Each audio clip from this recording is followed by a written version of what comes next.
Hello दोस्तों, मेरा नाम अनुज। आप देख रहे हैं हमारा चैनल जिस पे हम आज वीडियो रिएक्ट करने वाले हैं। तो भारत ने की सर्जिकल स्ट्राइक 3, यानी भारत ने कोई सर्जिकल स्ट्राइक 3 की है। ये समुद्र में की है। जैसे चलो वीडियो देखते हैं, उसके बाद मैं आपसे बातें करूंगा। तो दोस्तों, कल देर शाम अरेबियन सी में तैनात भारतीय नौसेना के missile destroyer ship INS Chennai को एक शिप का मैसेज आता है। इस शिप का नाम था एमवी लिली नॉरफोक। ये एक सामान ढोने वाली शिप थी और इसने मैसेज ये भेजा था कि हमारे ऊपर पायरेट्स यानी कि समुद्री डाकुओं ने धावा बोल दिया है और इन्होंने हमारी शिप पर भी कब्जा कर लिया है। जैसे ही आईएनएस चेन्नई को ये मैसेज मिला, तुरंत भारत का ये खतरनाक डिस्ट्रॉयर उस शिप की तरफ आगे बढ़ा जिसने ये मैसेज भेजा था। स्क्रीन पर आप उसकी वीडियो देख भी सकते हैं। भारत का आईएनएस चेन्नई अप्रोच कर रहा है उस शिप की तरफ। अब मौके पर पहुंचते ही हमारे नौसैनिक अफसरों ने नॉरफोक शिप पर मौजूद समुद्री डाकुओं को मैसेज भेजा कि तुरंत छोड़कर भाग जाओ इस शिप को, वरना सारे के सारे मारे जाओगे। और इस चेतावनी को देने के कुछ ही मिनटों के बाद भारतीय नौसेना ने आईएनएस चेन्नई पर मौजूद मार्कोस कमांडो को रवाना कर दिया। स्क्रीन पर आप उसकी भी फुटेज देख सकते हो। एक छोटी बोट के जरिए हमारे कमांडोज बढ़ रहे हैं उस शिप की तरफ और उस पर ऑन बोर्ड हो रहे हैं। उसके बाद हमारे मार्कोस कमांडो ने नॉरफोक शिप पर पहुंचते ही सैनिटाइजेशन ऑपरेशन स्टार्ट कर दिया। मतलब कि हमारे मार्कोस कमांडों के आने के डर से ही जितने भी समुद्री डाकू थे सब शिप छोड़कर भागने लग गए। और ऐसे में फिर सैनिटाइजेशन ऑपरेशन के जरिए मार्कोस कमांडो ने पूरे शिप की छानबीन करी। ये देखा कहीं कोई समुद्री डाकू बच तो नहीं गया। और उसके बाद ऐलान कर दिया कुछ ही घंटों में कि शिप पूरी तरीके से क्लीन है, सारे क्रू मेंबर सुरक्षित हैं, पूरे शिप को कोई डैमेज नहीं हुआ है, शिप भी सुरक्षित है। और सबसे खास बात, भारत ने पहली बार इस प्रकार के मिशन की लाइव फुटेज दुनिया को दिखाई, जो बहुत जरूरी था। दरअसल ये फुटेज ली गई है सी गार्डियन ड्रोन के जरिए, जो कि हमने अमेरिका से लिया है। उससे हमने पूरे ऑपरेशन पर नजर रखी और सबसे खास बात, फिर हमने ये फुटेज दुनिया के सामने रखी और ये पूरी दुनिया में वायरल हो चुकी है, क्योंकि दुनिया देख रही है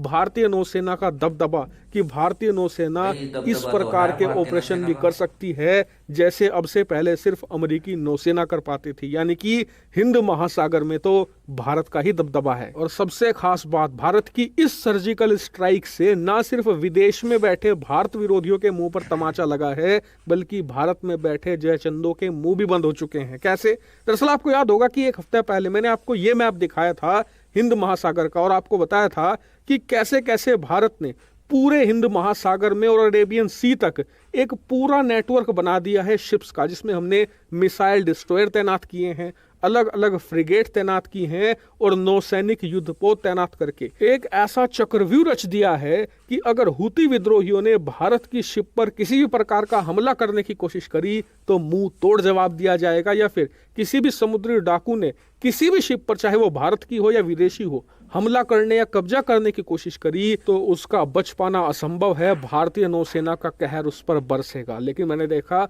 उस वीडियो के कमेंट में बहुत सारे लोग हंस रहे थे कि जी ऐसा तो नहीं होने वाला, भारतीय नौसेना ने सिर्फ दिखाने के लिए किया है। भारतीय नौसेना की कैपेबिलिटी ये कहाँ है? ये तो बड़े बड़े देश करते हैं, जैसे कि रूस, अमेरिका। भारत के पास तो काबिलियत ही नहीं है। तो ऐसे लोगों के मुंह पर इस सर्जिकल स्ट्राइक ने ताला लगा दिया है। और इसीलिए मैं कह रहा हूं, इस पूरे ऑपरेशन की वीडियो जारी करना बहुत जरूरी था, वरना आप जानते ही हमारे देश में ऐसा कह दिया जाता कि ये तो कुछ हुआ ही नहीं, ये तो भारतीय नौसेना ने कहानी बना दी, भारत ने कभी ऐसा काम नहीं किया। इसीलिए वीडियो जारी करके उनकी इन संभावनाओं पर भी पानी फेर दिया है। हालांकि बात करें कि इस हमले या इस हाईजैकिंग के पीछे कौन था, तो फिलहाल नाम आ रहा है सोमालिया के समुद्री डाकुओं का। हूतियों के नाम आने की कोई खबर नहीं है, लेकिन जैसे कोई अपडेट आएगी वो तो मैं आपको बता ही दूंगा। साथ ही इस पर एक और वीडियो आने वाली है जिसमें मैं आपको ये बताऊंगा कि वर्ल्ड मीडिया और वर्ल्ड के बड़े बड़े लीडर इस पूरे घटनाक्रम पर कैसे रिएक्ट कर रहे हैं। आप जानकर चौंक जाओगे। उस वीडियो का इंतजार करना शाम तक। फिलहाल इस वीडियो में इतना ही। Thank you very much for watching video. Okay दोस्तों, वीडियो हो चुकी है खत्म। तो भाई इंडियन नेवी ने की सर्जिकल स्ट्राइक। अब इंडियन नेवी का नंबर बचा हुआ था दोस्तों, जैसे पाकिस्तान पे पहले इंडियन आर्मी ने की सर्जिकल स्ट्राइक, ठीक है, उसके बाद की एयरफोर्स ने स्ट्राइक, अब ये समुद्र के अंदर की इंडियन नेवी ने स्ट्राइक, क्या कॉम्बिनेशन है, तीनों ने अपने अपनी पारी खेल ली है। और जो ये समुद्री डाकू थे, सोमालिया देश है शायद, उसके उन्होंने कब्जा कर लिया था। जो जिस पर वो जहाज था, उस जहाज पर इंडियन जो थे, जो पायलट थे वो मौजूद थे, जो समुद्री जहाज को चलाते थे, तो उनको छुटवाया गया है दोस्तों। तो ये इंडियन नेवी ने पूरी फुटेज वायरल कर दी, हर जगह यही चल रही है, जो कोई देख रहा। एक तरफ तो अमेरिका जो 10 देशों के साथ इन डाकुओं को रोकने के लिए लगा हुआ, और इंडियन नेवी यहाँ पर अकेली चल रही है। मतलब उसके गुट में शामिल नहीं हुई इंडियन नेवी, खुद अपने दम पर अपने जो समुद्री जहाज उनको सेव कर रही है। ये पावर है इंडियन नेवी की, हमें गर्व होता है कि हम भारतीय हैं। तो आज की वीडियो में बस इतना ही दोस्तों, मिलते हैं बाकी कल। हमारे चैनल को लाइक शेयर सब्सक्राइब करना मत भूलिएगा, सपोर्ट करो यार। मिलते हैं कल। जय हिंद, जय भारत।